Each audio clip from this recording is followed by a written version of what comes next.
Welcome to listen લઘુકથા. શ્રી ઇજ્જતકુમાર ત્રિવેદીની લઘુકથાઓ તેમના શબ્દોમાં. વાર્તા જેમાં પણ આવો જ ભાવ, જેનું નામ છે છેલ્લું છાણું.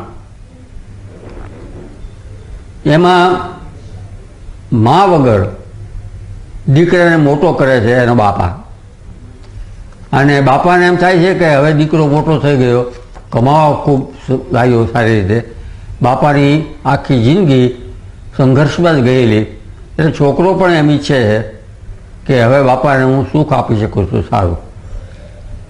છોકરાની માં છાણા થાપતી વખતે વર્ષો પહેલાં એરું કરડી ગયેલો એટલે મરી ગયેલા. હવે જ્યારે અંતનો સમય આવ્યો એના બાપાને જવાનો, તો એ પણ કહટાય છે, એનો જીવ જતો નથી. છોકરોને જાત જાતના સવાલ પૂછે છે, કાંઈ બાપા જવાબ આપતા નથી. પણ છેલ્લે દિવસે એમ કહે છે કે મારા ખાટલા નીચે જે બેગ છે એ બહાર કાઢ. એટલે છોકરાએ બેગ બહાર કાઢી, એ ખોલી, તેમાં જૂના પુરાણા કપડાં, થોડા રમકડા, આડો સામાન હતો. છોકરો કાંઈ સમજ્યો નહીં, તો હજી ઉઘાડ. એટલે એમાંથી એક પોટલી નીકળી, એ પોટલી ઉઘાડ, એટલે એમાંથી એક છાણું નીકળ્યું.